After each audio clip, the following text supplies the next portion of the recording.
is like annoying. Like I lose time. I lose a lot of time going there. So the problem is like, okay, on the way there, I have to leave at the ass crack of dawn. Like let's say I leave at 6 a.m. and I have a 5-hour flight. I get to like New York by like 4:30, and that's just like it feels like a whole day wasted. And then I stay up partying with East Coast people, and then I have to get back on the plane to come to the West Coast, and then I gain time, but now I have a fucking hangover. I feel like shit, and then I go right back into my responsibilities. So it's like the wrong direction, you know? So funny enough, if you were an East Coaster going to West Coast, it would work way better. Yeah, that makes sense. Because I don't have that like problem, but then again, I'm thinking because I'm always returning to the East Coast. It's way better to be an East Coaster going west than a West Coaster going east. It sucks when you go there and you can't stay up late because you're so exhausted. Well, yeah, that's the benefit of being a West Coaster going east is like, I'll be partying with you guys and it's midnight your time and it's 9 p.m. on my body clock. And I'm like, let's keep going. Yeah.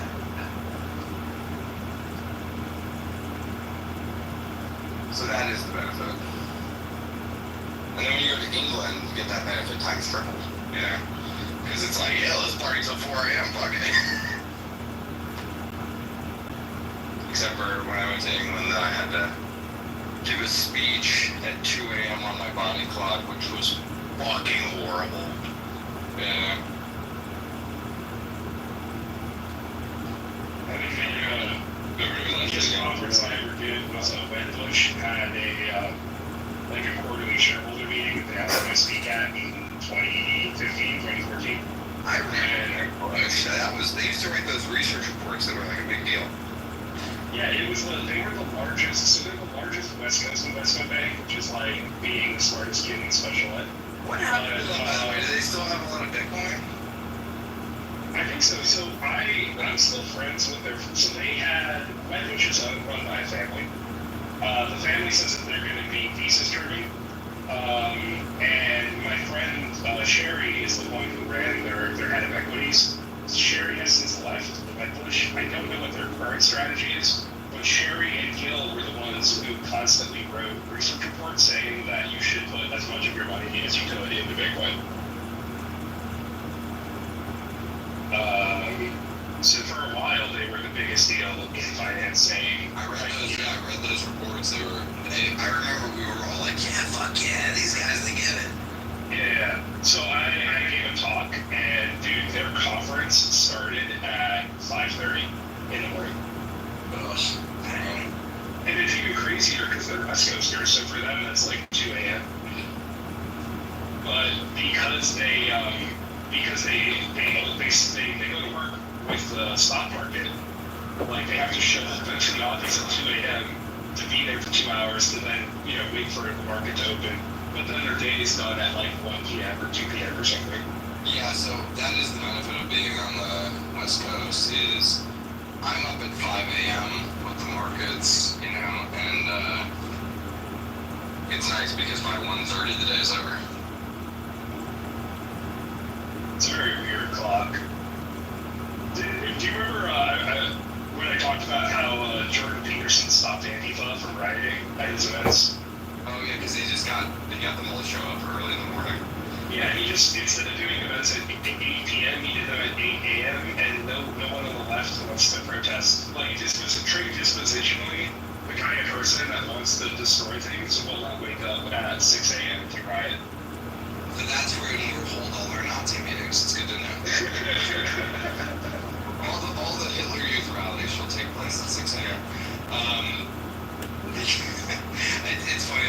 There was this Twitter comment about it said communists, people who identify as communists. Why don't you own a gun if you're in America? And then there were a bunch of people being like, my mental health does not allow me to own a gun because I'm worried about ending my own life. And it was like every comment was that, some version of that. Which is crazy because like Marx was the hardest course of every adult should own a gun. Well, yeah, it's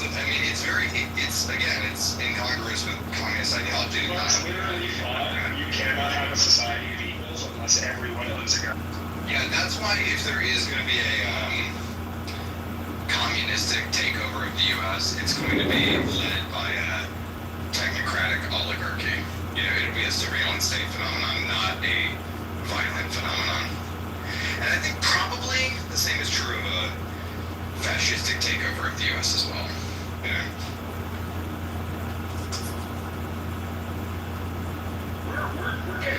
We're getting pretty close to fascism with what Trump is doing with that side. Did all leave?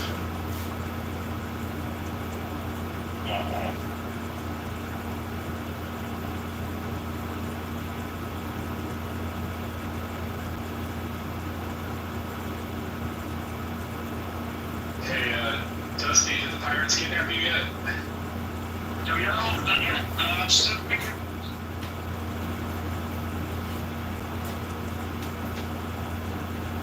Apparently, I didn't know this, but Miss Points was blind. I don't know, she was just very odd. That found me the faith came into my life versus me seeking it in circumstances. So, anyway, I don't think it's a coping mechanism for me. It is truth that works for me, and I don't expect anybody else to believe that it's true, but I'm not going to let go of my belief in faith. Alright, thank you, Violet. Let's go to our main man, JCC. JCC is religion a coping response to trauma? Is it a crutch? What make you of religious faith, JCC? Since I am not of religious faith, I'm going to answer according to my interactions with those who are of a religious faith. It's my understanding it seems to be passed on through family tradition, i.e. kind of indoctrination of some sort or the other. And from further dialogue with those who do hold it, I do think it's a coping mechanism, whether it be from a traumatic experience or just a way to have something to lean on to help them deal with the inevitable of life. So I guess basically it could be mechanicalistic as Bain is asking, or it could be a coping slash trauma response. So it depends on the individuals. Good, very good. Lynn, is religion a coping mechanism to trauma? Is it a crutch? What do you make of it, Lynn? I don't think it's either. I mean, I do have a traumatic childhood, but notwithstanding that, I think that my faith has been more like a guiding light to definite performances in my life that are much better than what would be perceived from my trauma. I think it was my faith and the belief system that I got within that system was something that elevated me over the trauma to surviving and then thriving. And so I don't think it's a coping mechanism. I think that it's more of a, I think for me, I think it would be more of something for me to elevate what I had prior to me finding the faith, if that makes complete sense. Thank you. Richard, what do you think? Is it trauma response? Religion is a crutch? What is it? A coping mechanism? What say ye? My father was in the United States Coast Guard in a ship heading to Hawaii.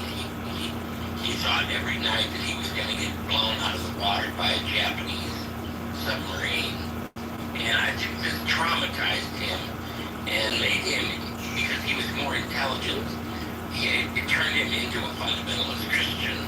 He became basically addicted to letting life be determined by the Bible.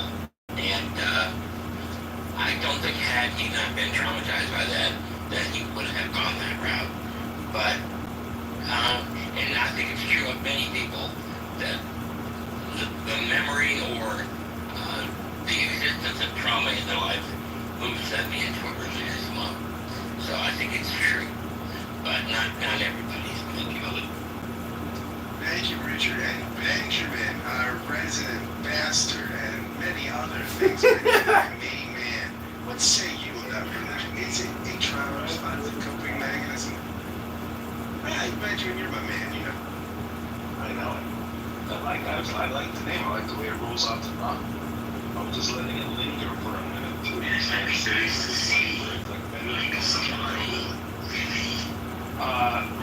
Religion is a cope, man. Religion is a cope for people who haven't grown up.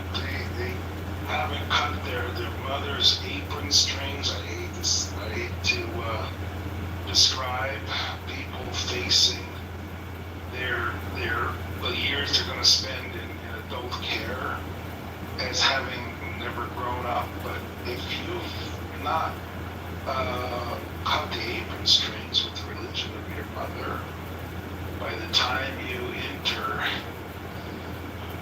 senior care, it's a shame because it's an amazing experience, and you can't be an adult if you're still hanging on to your mother's apron strings.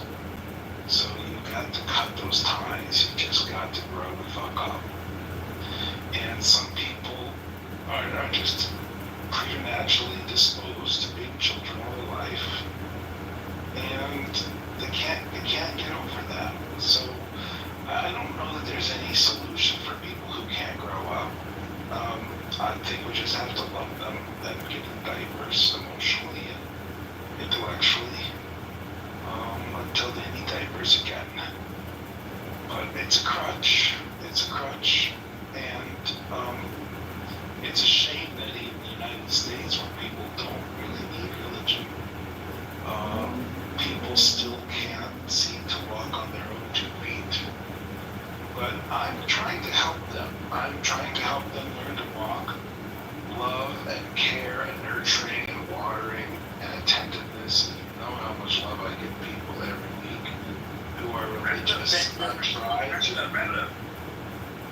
I try to nurture them back to full health in my own special way. And it is difficult. People are deeply addicted to their childhood fantasies. I don't know that you're helping anybody else's mental health, but thank you for all your efforts, Pete. You know, I try those. The thing is that I am trying. All right, thank you, Benjamin. You're the man. Shapeshifter, what are your thoughts? Religion, coping mechanism? Yeah. Not my thoughts. I have to give all credit to this guy Harari that wrote *Sapiens*. I think religion is the single greatest cooperation invention in mankind next to language. I really do. And I'll just read a quick quote from his book. You could never convince a monkey to give you a banana by promising him limitless bananas after death in monkey heaven. Say what you will about religion. It is a forcing function for cooperation, of which us monkeys have never seen before it was created. Thank you, Shapeshifter. John Mallinckrodt, a resident scientist. What say you? Religion, is it a crutch?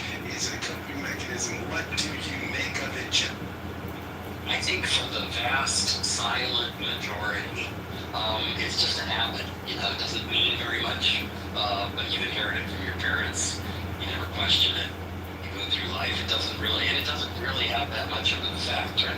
The people it has an effect on, and that I think often go on to, as Shifter was alluding to kind of illustrate the dangers of religion.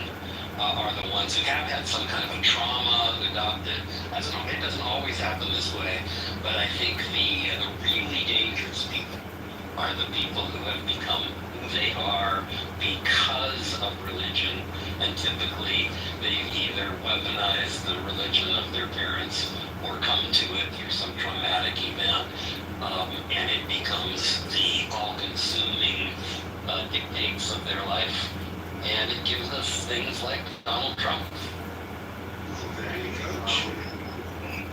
John, of course.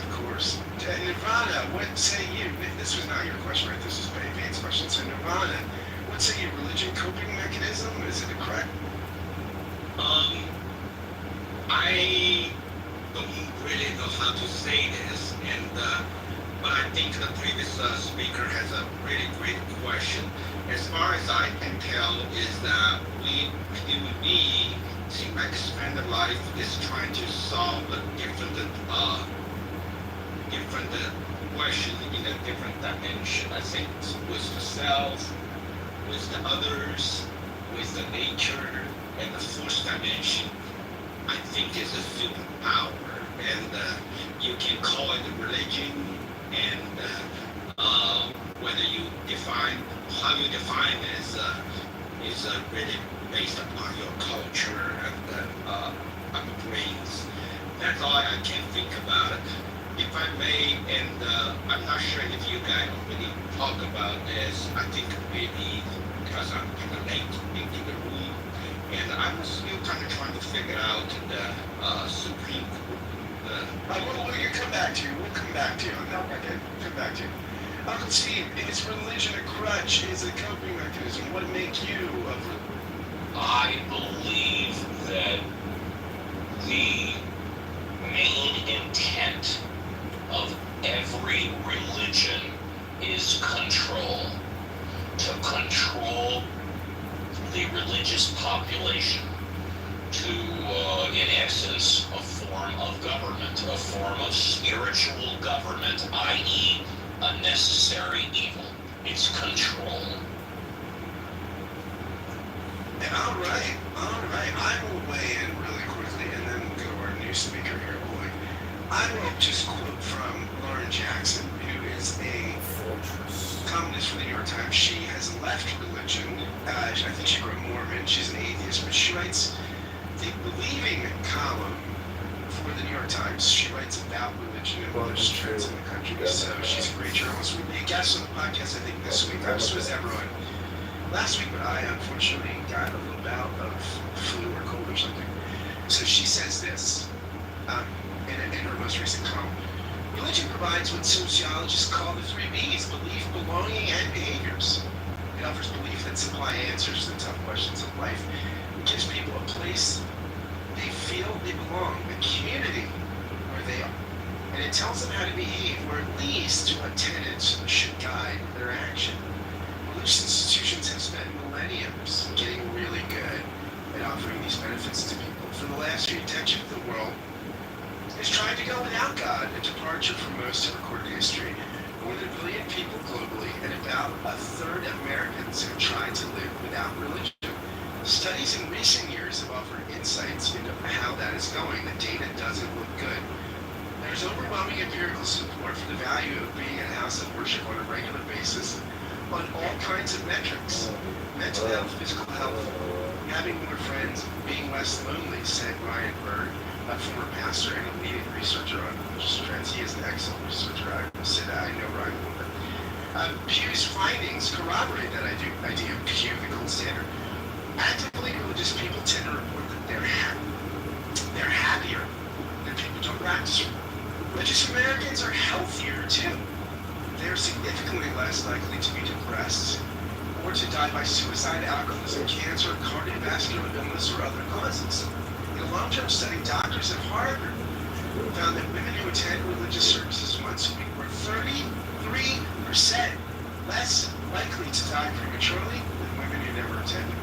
That's because, said Tyler J. Vanderweel, an author of the Harvard study, they had higher levels of social support, better health behaviors, and greater optimism about the future. Religiously affiliated Americans are more likely to feel gratitude by 23 percentage points, spiritual peace by 27 points, and a deep sense of connection with humanity by 15 points. Regularly than people without a religious affiliation, researchers found this year. The latter is particularly important. Positive relationships are the single most important predictor of well-being, according to the longest-running study on human happiness in the world. So there you go, just some facts. Of course, those are general trends, so they don't ring true for everybody. But in general, if you want to go better in this life and live longer, go to church or synagogue. If you want worse outcomes, don't. There you go, just from empirical research. Right. Thank you. And let's. Yes, sir. Yes, sir. I'd like to comment on that, and then I see that Rohan is still on stage, so I absolutely believe, as I've said many times, that religion has much more positive effects than the negative effects. And I point to something that you just read about community and Fourscore and 7 years ago, Book of the law. our fathers brought forth on this continent determination. but being part of community, having a support system around you. I think that is the best part of religion. And I'll land it here. Reverend Scott, if you mentioned the 3 B's in religion, there is something also known as the 3 B's in law. Begin, be brief, and be seated. I love it. And it's, I mean, belonging you're hitting on, right? But it seems like it's Rohan says in the comments, which I think is a pretty good response that you could just go to a knitting club or a chess club or something. The thing about that we have to game out, which I'd love to see the empirical research on this stuff, that would give you the belonging, but the belief and the behavior stuff, it seems to be the 3 B's together that somehow help. It may constitute religious salutary effect, but maybe other things would do the same thing. So, and now that I mentioned you, Rohan, I will go to you. Would you like a fresh vibe? Not really. Hey, everybody. Yeah, I was just going to say, like, what you just commented on, to me, what you read spoke to the power of human beings. And if you spend more time with human beings, like amazing human beings, you do better. So it doesn't seem to me that what you read spoke to actual religious belief, it just spoke to community. And it's my take that you can get a community in all those ways, like you mentioned, like car clubs, knitting clubs, go to singing clubs, and whatever. Just spend more time with people, and you tend to do better. So that's all I wanted to say. I mean, I think and we don't really have enough data here. It would be interesting to have different research done, or better research, or more specific research on these questions. Because what we're assuming is that the religious people are all in community, and the atheists or the non-religious or the nuns are disconnected from social outlets and social connections, and so that may not be the case, though, right? I mean, it may be that that the atheists or the non-religious folks, the folks that are doing things like going to the local bar, going to knitting clubs, going to ultimate frisbee games, and still score lower on these things. Or it may not be that we want probably some kind of control group kind of situation where we could look at people that were just as socially connected and in religion or not in religion as who are. And also, it doesn't seem to also we want to look at people that are religious to our churches. So that's another control group. So there you go. And I want to go to Ivana. Ivana, would you like a fresh vibe? Yes, you did! Yes, you did!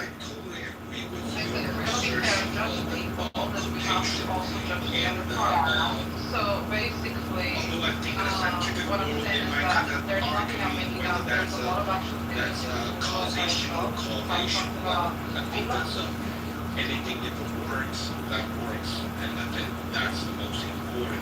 What I want to kind of the switch of topic, maybe you guys already discussed, is trying to ask your opinion or interpretation from the Florida Supreme Court legal opinion or decision, we should say that last week, last Friday that was, for the bus rights, and seemed to me still quite confusing, especially by trying to understand the implication not only on the bus right itself as well as for the future executive order.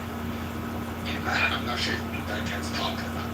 Nirvana, we did talk about that pretty extensively, so I want to say thanks for the question. And you can go, the show's on replays, and if you go back, we had a pretty extensive conversation about it, so I'm not going to rehearse that at this point, but check out the replays because there were some great conversations about it. George, welcome to the stage, and would you like a fresh vibe? Talk about whatever's on your mind. Hey, sorry, I'm a little distracted, but, yeah, I think religion is, I think you can explain every religion in its way that it's cope with people, but I do believe that the wisdom of the Torah is like the best thing. I've been a teacher for 7 years, and we don't really give kids like any moral instruction almost, basically, because there's no like framework for what's right and wrong, or just the bifurcation of reality in this country. It's just become kind of wild. George, I'm sorry to interrupt, but if you feel comfortable saying, what level do you teach at, and what do you teach if you feel comfortable saying? Yeah, high school English. High school English, thank you. Yeah, I think every child deserves a Jewish education. When I was in college, I had a Jewish girlfriend. I was going to convert to Judaism and become a rabbi. I spent 2 years studying, and I found out I had a sperm donor baby. And I realized the genetic injustice. How long have you known you've been a sperm donor, baby, if you don't mind me asking? Since I was 23. How long has that been, if you don't mind me asking? 8 years. And the only reason I'm asking this is because I found that most people that find out they're sperm donor babies eventually try and determine who their father was. If you feel comfortable, have you taken that path in the past 8 years? I haven't found an avenue to do that, but if I do deploy, just have something to challenge about. You don't care that much about. Okay, sorry to interrupt, sir. Please. Yeah, and then ever since I found out, even before I found out I was sperm donor baby, I was just horrified at the genetic inequalities between individuals.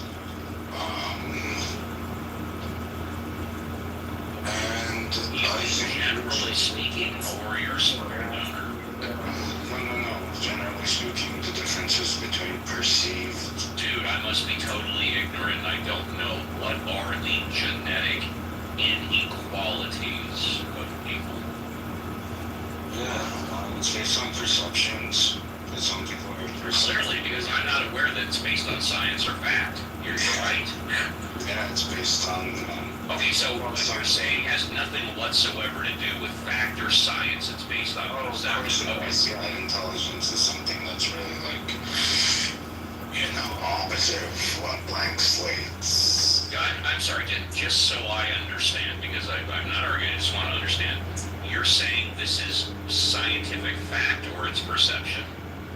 Intelligence is about 50 to 80% heritable. So you're saying it's scientific fact?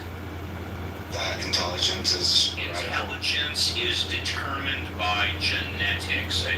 If you could educate me and the other nieces and nephews, I would love to learn this. Please do. Yeah, I think it's about 50 to 80% heritable. All my life, I've been different from my dad's side of the family, and I've been wondering why that is. I've always been intellectually oriented.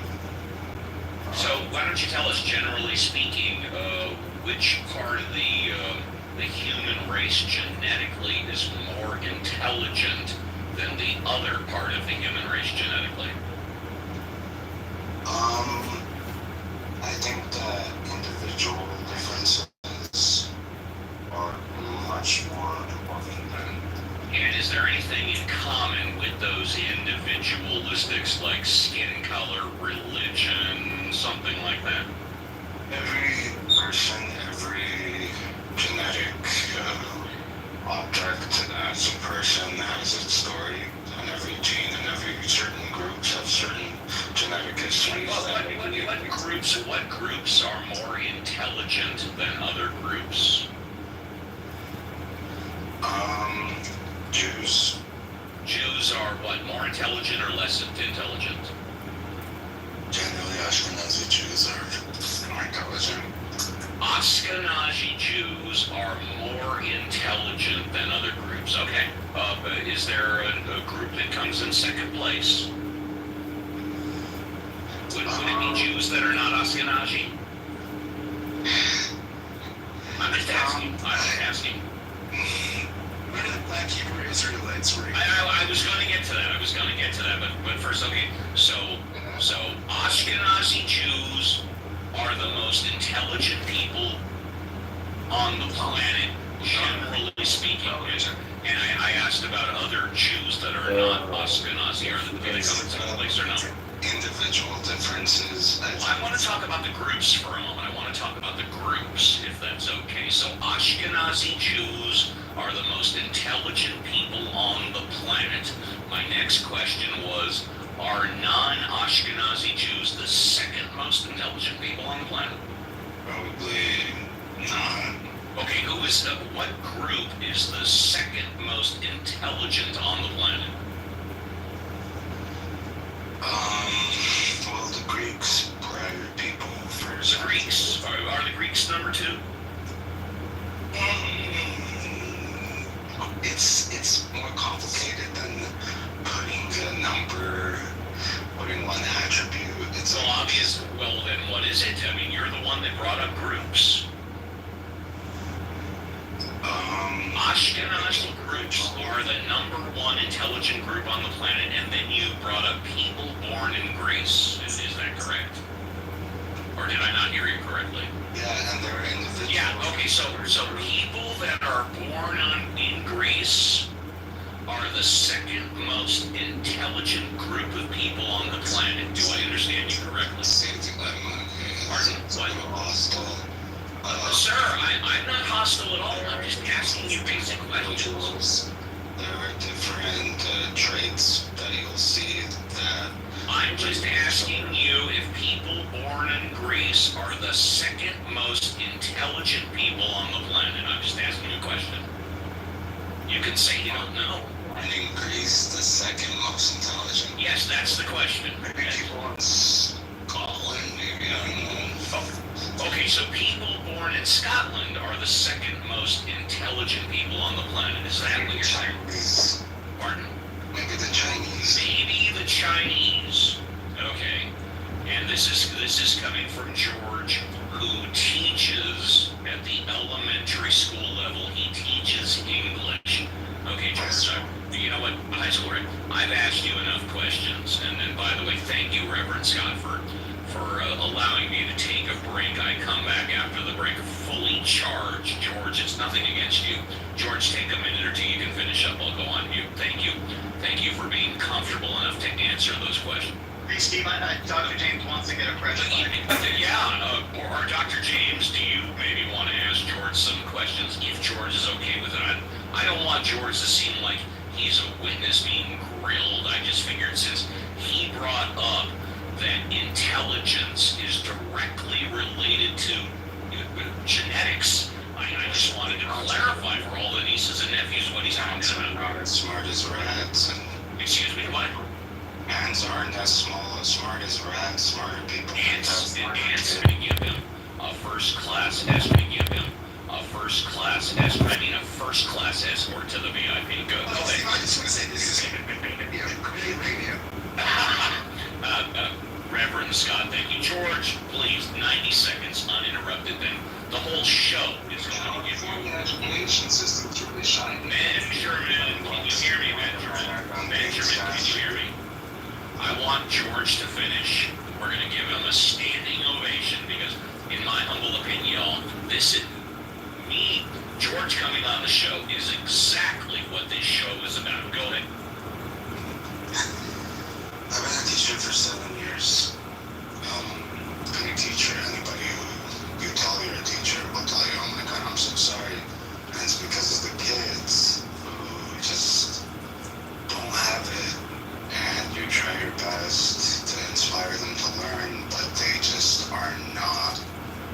smart, and they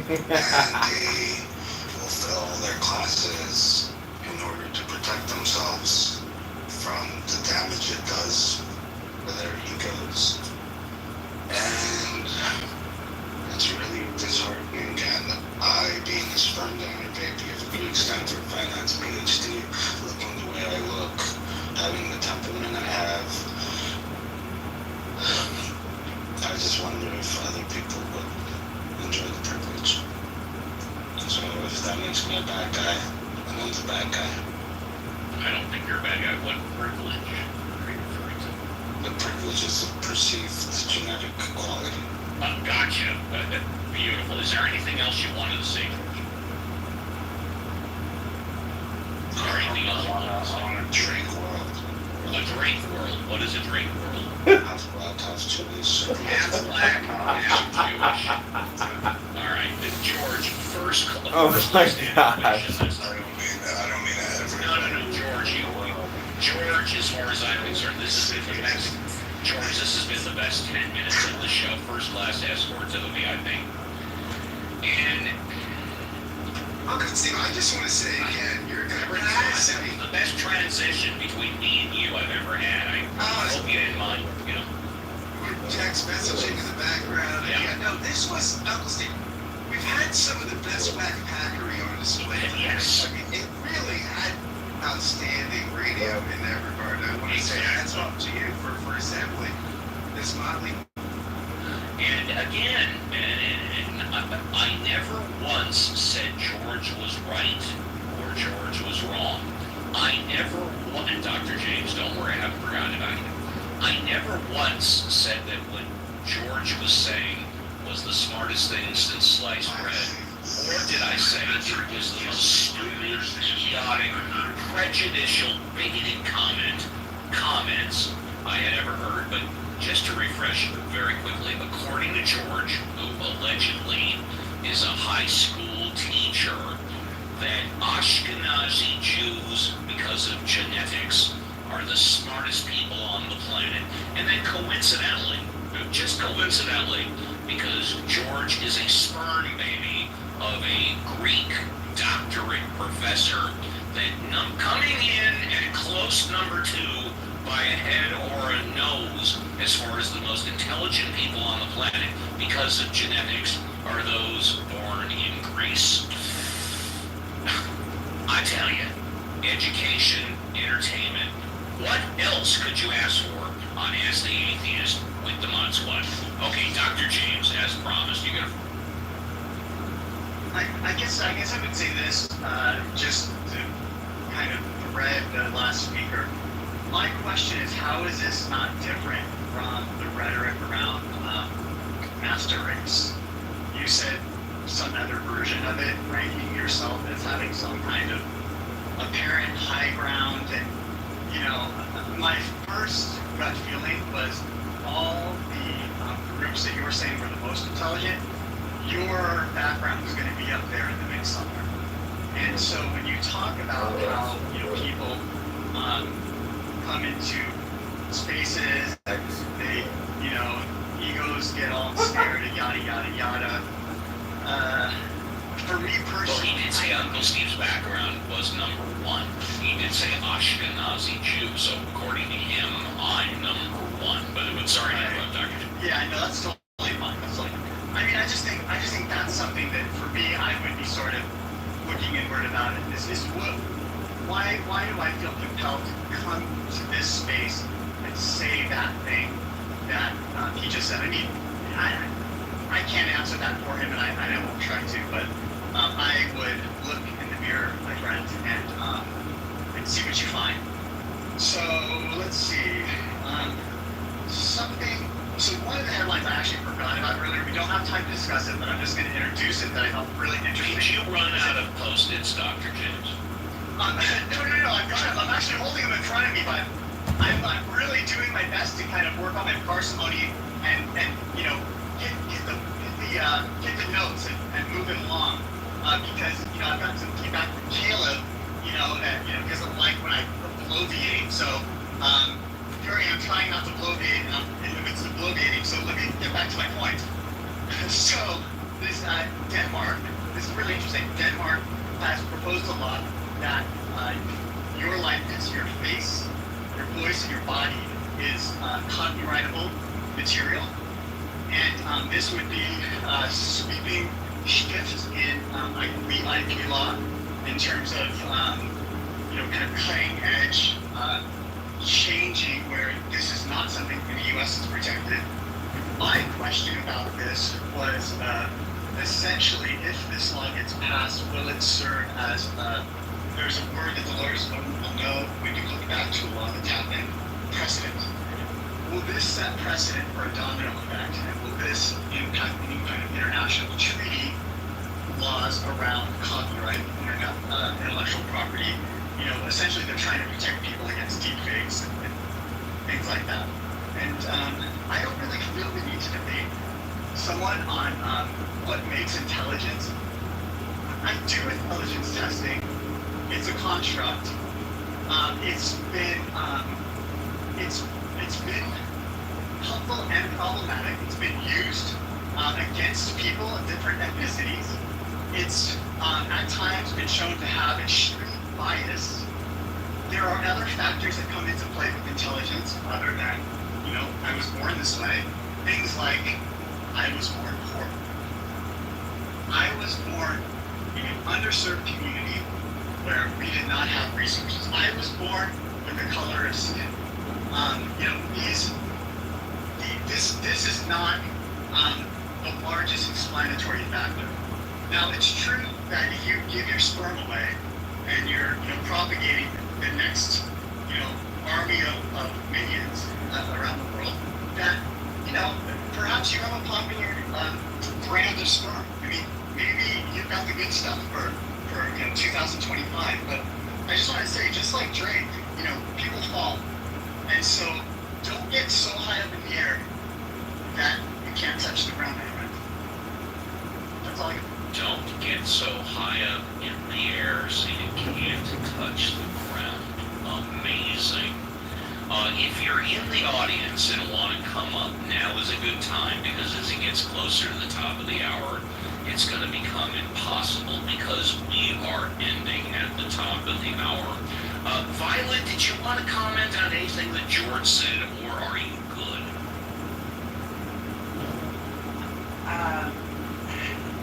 That was purely eugenics, Steve. I was glad when you got this first class over. Okay. Well, Violet, it pleases me to no end that you like what I did. Lynn! Oh, sorry, Violet, did you want to follow up or no? No, just that I like a lot of things you do. Well, Violet, I like a lot of things that you do too. Let's go to Lynn. Lynn, did you want to comment on George or anything? Yeah, I just want to say that, I totally agree with Violet, and I'm just thankful for You like things that I do as well. I do. Lynn, thank you. Hey, Lynn, you're starting to get an evil laugh. I just wanted to let you know that. I'm sorry, my throat is like... No. I like your throat, and I like you getting an evil laugh. Don't get me wrong, Oh, I had a gift for you today, but I haven't had the opportunity to present it. It hasn't made itself available, so it might have to happen. I was going to say maybe it'll happen after the show on Ask Young Elvis. By the way, Young Elvis has not made an appearance here today, but I presume Lynn will be there, and the show of Ask Young Elvis will be on it after the show at 10 a.m. Pacific Standard Time, yes? Yes, it will. Wonderful. Let's go to Richard. Richard, did you want to comment on anything that George said or no? I would like to comment on it. And you refer to him as a prior speaker. I can refer to him as Joe. You refer to him as prior speaker. I would like to know, honestly, if you and any of your experiential understanding of the development of the idea of intelligence, if you at any level agree with George about the number one, I don't want to go with them. Are you asking me? Are you asking me? Yeah, I'm asking you if you The answer is no.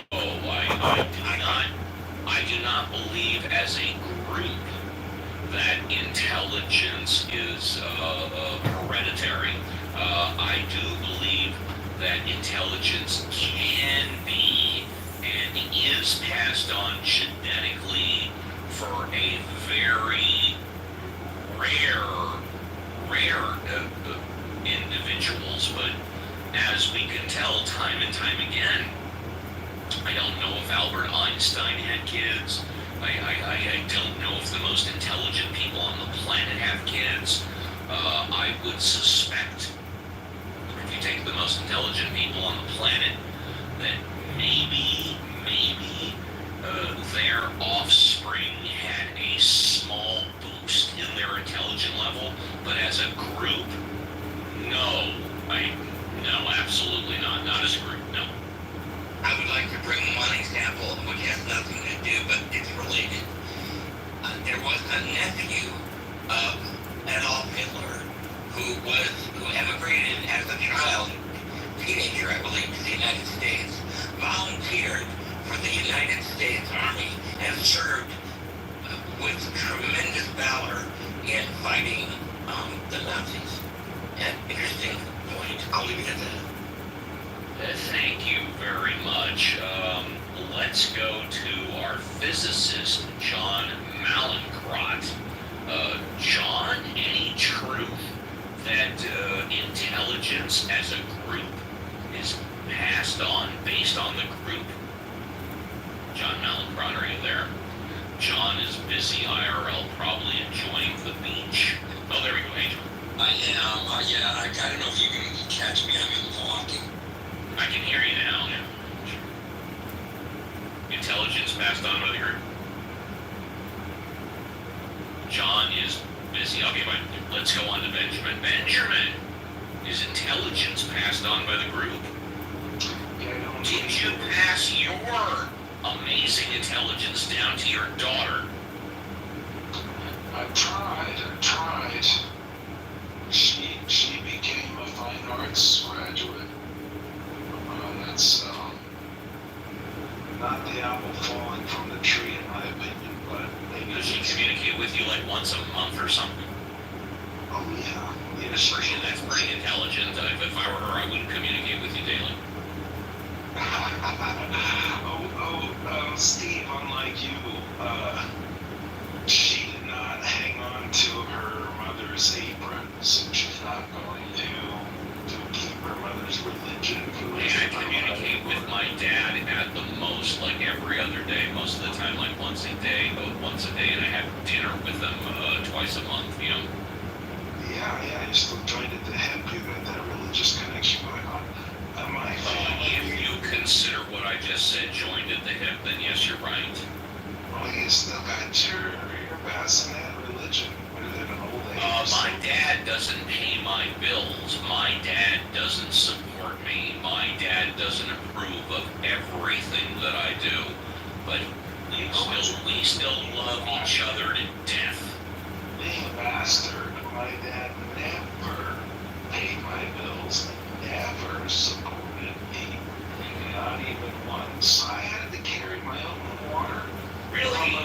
Didn't you grow up in his house before you were imprisoned in the cult for 20-some odd years? No. You were homeless. You were a child on the street signing shoes. Not exactly. Okay. If there could be poor.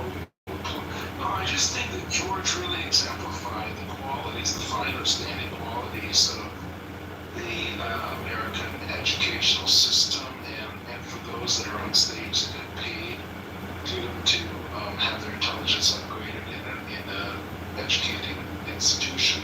Yeah. Some of you got a good deal. Some of you actually did get, a little bit more intelligent. I know Scott got, every dime that Scott paid in education was money well spent. But I want to say prior speaker is fully entitled. I mean, I don't know why he hasn't gotten it yet. He is completely entitled to a refund on that. Whatever that was, that was dysfunctional. It did not take. It did not work. Nothing happened there to benefit And I would say his students are also entitled to a refund for the same reason. So I think that everybody there is entitled to a refund. And I love former speakers in the chat, that as long as there is a group that they go to and socialize with, it's the same, doesn't matter what the group is. I just think that person doesn't believe it, even though it's right below me. Doesn't believe it because it does matter what groups we associate with. The KKK is a group people went to and associated with, and I just don't think a reasonable person would think that it doesn't matter what kind of quality that you associate. Right, exactly. Right, so again, these educated people on stage are really stupid sometimes. I couldn't agree with that statement more. Educated people on stage sometimes are really stupid, and again, I couldn't agree with that. Okay. Oh, my friend! I feel responsible for failing, my job as an educator. My friend! What's up? Let's Sorry, let's call you back last night. say hello to the founder. Let's say hello. night? Yeah, nice. Did you have a good night? Yeah, it was good enough. It was good. Good night. Went to the gym this morning. Did the gym. Oh, wow. Gym. That's good. Daddy go to the gym. And how are you? Doing well. I'm headed to the beach soon. Nice. Beach and gym. And I met a beautiful Jewish girl last night who was been divorced for, I don't know, she said a couple months. Wow, amazing. That sounds like very lucky for you. But she has a kid, unfortunately. That's a bummer. But I mean, that could be, I don't know, that could be good. That could be good. Yeah, I'm not saying it's bad. I'm just saying, like, the problem is if you start dating a chick that has a kid and, like, the ex-husband is in the picture, it's like, I just want to date you. I don't want to have anything to do with another guy that you're still attached to because you have a kid with him. It's like, that's annoying. Yeah. There's this X factor there, and it's called your ex. And it's like, I will tell you this though, she's not, I don't think she's here, so she can't hear me.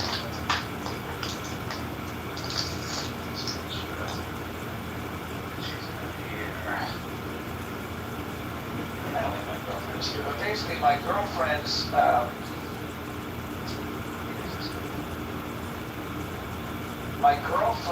parents had a horrible marriage. And they got divorced when she was 7 years old, and it fucked her up.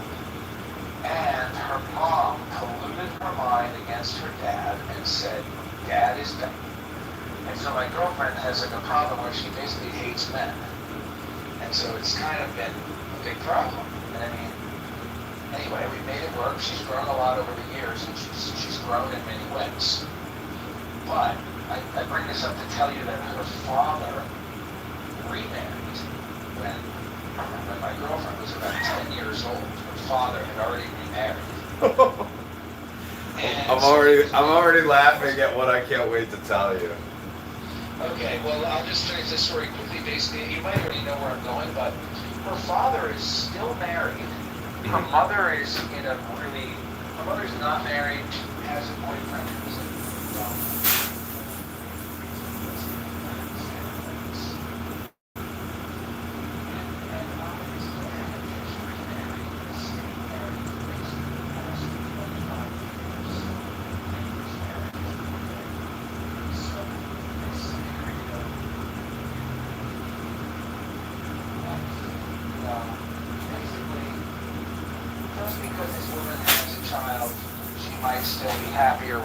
than she ever was with the father of her baby.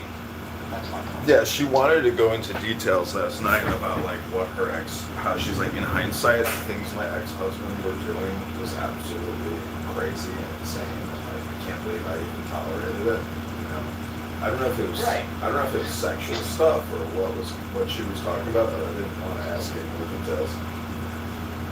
Frankly, I don't care. This guy that I caddied for once, he's like, John, he's like, I'm not gonna tip you today, but I got some great advice for you. I was like, all right, what's the advice? And he's like, see that woman out on that golf course? I love that woman. And he goes, just remember, whoever you marry, meet her mother, because that is exactly what you're marrying. And I was like, okay. He's like, don't forget. I'm like, okay. He's like, because when I met my wife's mother, I knew right away that I wanted to marry her. And she became just like her mother. And I was like, okay, there it goes. Because think about it. Think about all the conditioning that mother puts into the child, even at the present moment. You know, every communication is like a reconditioning of that dysfunctional relationship because that original primary is fucked up. That's true. So are you more like your mother or your father? Sometimes when I laugh, you know, I hear my mother or I hear my father. I'm like a nice input of both because my mom ditched me when I was in the 4th grade and gave up custody of my father and was like, you can take care of him the rest of your life. I'm leaving the state. Bye! That's amazing. So my dad was, you know, the coolest guy in the world. So it was a good life. You know, thank God my mom decided to give up custody. That's why I say it's like there's not a speck of dust out of place in the whole universe. So, you know, I don't know. Everything seems to be like synchronistic, and you know, whatever's meant to be is like what was meant to be. And like, if you resist it, then that's the friction, plus your lack of wisdom. Whatever will be, will be. Exactly. I am planning on going, at the very least, I'm going to go to Israel again in the winter. Dude, you should come to Chicago, swipe right here for a week. I'll put you up in an Airbnb. You could find your, that'd be fun. You could find your Shitos in Chicago if you don't think that that's the one. But I mean, you know, the hard thing is like. Can I tell you my? Yeah, sorry, I didn't cut you off. I'm just saying, like, if you're investing. I mean, that's the thing about relationships. It's like, until you're married, you're not married. And so, like, all is fair in love and war. I hate to break it to you, like, but it's a hard fact for me to face, too. It's like, every chick that, you know, I fall in love with, it's like, oh, love? Okay, well, let's talk about war. Because, you know, everybody is... Comment me, I'm going to kill your baby. Yeah, everybody is... Comment me, I'm going to kill you. Everybody is just... Nobody can, like, I don't know. I'm just saying most people are very selfish, narcissistic, egocentric, and that's their life. And, like, they're not going to change just because you say, hey, read this book. That's life, you know? People are not operating off of a book. Well, you know what's funny? My girlfriend, who I'm currently with, and I've been with her for 6 years, it was damn near long enough to get married, but we're still not married. But on our first date, we talked about the Tao Te Ching. She talked about how much she loves the Tao Te Ching. Well, but then I don't think that she really she doesn't really love it like I would. I mean, the thing is, it's about integrating that information, but also refreshing it. Because every time I read, pick it up again, or pick up time, or pick up any book, I'm just like, man, I'm so stupid because I didn't know that. It's like a new experience every time you read a book. So I told you about that book. I really think you would like this. I know for a fact, actually, I remember telling you about it, but you should check it out. The Book of 5 Rings. I told you about that one? I think so, yeah. That was really good. That's probably, I mean, I finished it maybe 2 weeks ago, so it's still kind of fresh in my mind, but that's like good. You know, Tanya and Dow, I've read them all, and it's like a rereading. But the Book of 5 Rings, it was a brand new book for me, and I just listened to it on audiobook, and it was really good. Yeah, I mean, you know, I sent you that picture of Reddit. Right, I like that post. That was amazing. One act of kindness. I read that at the gym. I think that rabbi is on Clubhouse. I think he is. Rabbi Raps. Yeah, I'm pretty sure he's like in all the Clubhouse Jewish rooms. I think he is. Is it said? No, I think it's like he goes with the dog PTR. They might just sound alike. Oh, the dog butthole? No. Were you there for that? No. I think his name is Matt. He has a picture of his dog, like looking over its shoulder, like the dog is looking out the window, and then he took a picture of his dog from behind. And then you know Edward, the blind F-word Edward, piece of garbage. Yeah. So Edward was like, "Why would you take a picture of your dogs, you asshole? Do you want to have sex with your dog?" And then I said, the fact that you look at this picture of this fucking cute dog and the first thing you think of is putting your dick in the dog's butthole says a lot more about you than it does about anybody else. But it really is like a projection confessional group on this app because people just want to get out what's inside their head and they're willing to sacrifice, you know, their surveillance capital to get the talk is there. funny. Do you think that your go-to insult about other people is what you're afraid is true about yourself? Because my go-to insult about other people is you're a fucking asshole. And that's like my number one fear about myself. It's like I'm a douchebag, that I'm a piece of shit, that I'm a fucking dickhole. And then I say that about other people. I'm like, you're a fucking jerk. That's like, I would never say, like, resistance is like, you're a fucking pedophile, you fuck 8-year-olds. It's like, that doesn't even come to my mind, frankly. Yeah. Like, I think that says more about you than it does about me, sir. I mean, it's like the Dhammapada where it says, like, the world is our thoughts. Like, it is what we're thinking, what we're saying. So, hi, Abby. Welcome to How Angry Can Uncle Steve Got? Check with you. I'm in a noisy pool right now. That they were trying to summon you yesterday. Like everyone was trying to get a hold of you. And a couple of debates were punish him. Did you know what was going on with that, John? No, I didn't hear what they were trying to say about, but Yeah, silence. was it the JB? I'm trying to remember it because I was like in and out of sleep. But essentially, there were two things happening that they wanted recordings. This guy's CEO was going after Adams and saying some really bad stuff. Yeah, I've got that recorded. Yeah, I heard that. Everyone was saying. So then, so it made me simply backpedal. Said I never said that stuff, and everyone in the room said, "All right, where's them and where's them?" It was really funny, and like I at least I'm in a chat where at least 8 people were like, "Can someone get a hold of them?" Your stock is rising. Yeah. Stock's rising, so that was the Put your cash out in every one of your profiles. It says YouTube, Okay. put your cash out. No, but let me just tell you that's No, but John, yes. John does. So John, that was the first thing, and then the second thing was I don't know who Unlimited is in here, so I'm gonna just hold off on what the second thing was, but it had to do with one of the mods in that room, and also some of the stuff that's coming out of his mouth.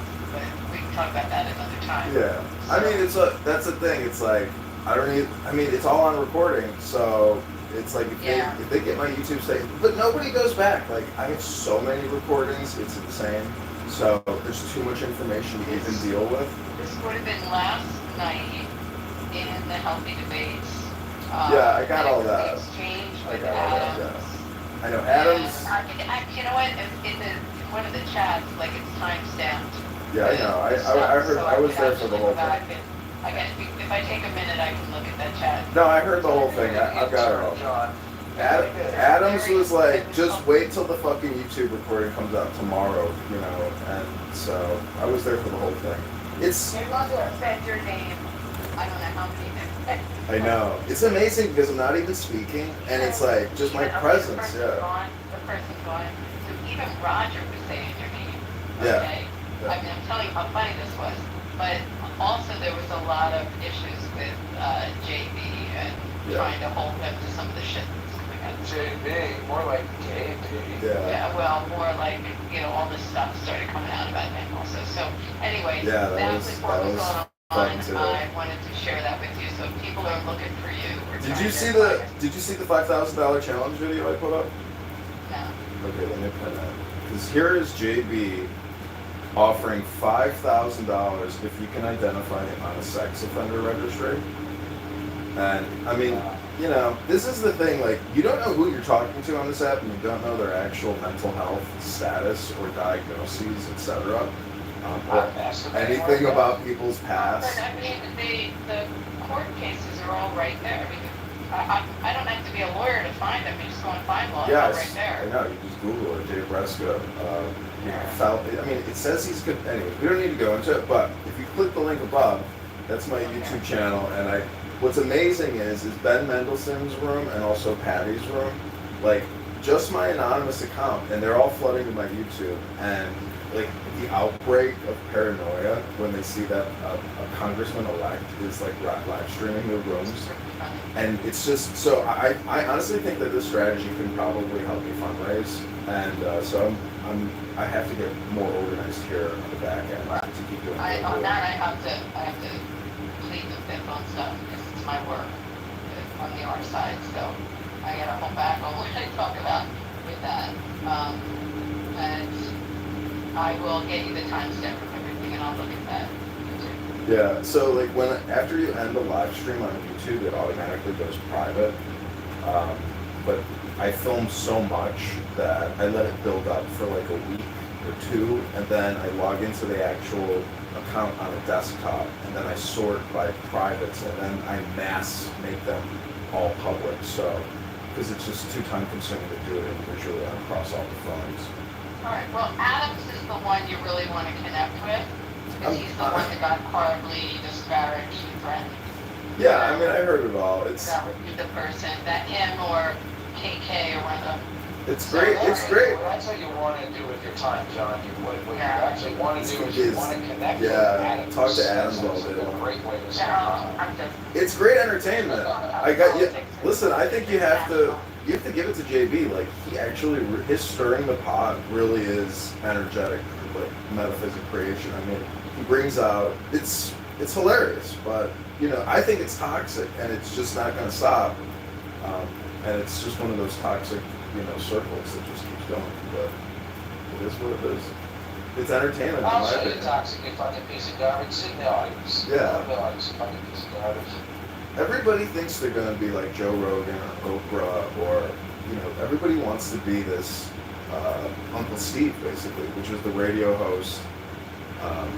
People, it's like a motif, or it's like the Johnny Person show. So people enjoy this shit, but it's just public. It's a public speaking competition. Actually, I don't look at it that way, you know, because I'm more of like wanting to shut down stuff that in the real world hurts people.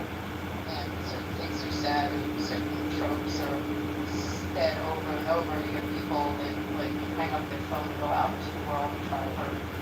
And I know, but respect. Can I ask you, Abby? Can I ask you how old you are? no, well, you can, but I'm a lot Well, older. you're not gonna. Yeah, so that's my assumption. You didn't have to tell me how old you are, but you're Gen X or potentially older. Essentially older. Okay, so no offense. I mean it in the most respectful way possible, but I think that I'm only a couple of years younger than John. Basically, I think that I put you in the same category as like Norm or even Alan, although Alan is a much older. But I mean, you guys are like reasonable people. I think of you as a very reasonable person. When Abby comes off the mic, she's going to have something that she just read or something related to your job, or so you're not going to insult people. I've never heard you like trolling, you know, but there's this part of it, I don't know what my conclusion is, basically that I don't associate you with trolling. That's all I'm saying. You're not frivolous with your communication. My work now is specifically in this field. And actually based out of the city where John is our central command center. But a lot of it is tracking, significantly tracking me and where it's starting to percolate. And, you know, what you don't know is that as much as these recording rooms, you've got law enforcement heavily monitoring now social media. I mean, in a different way than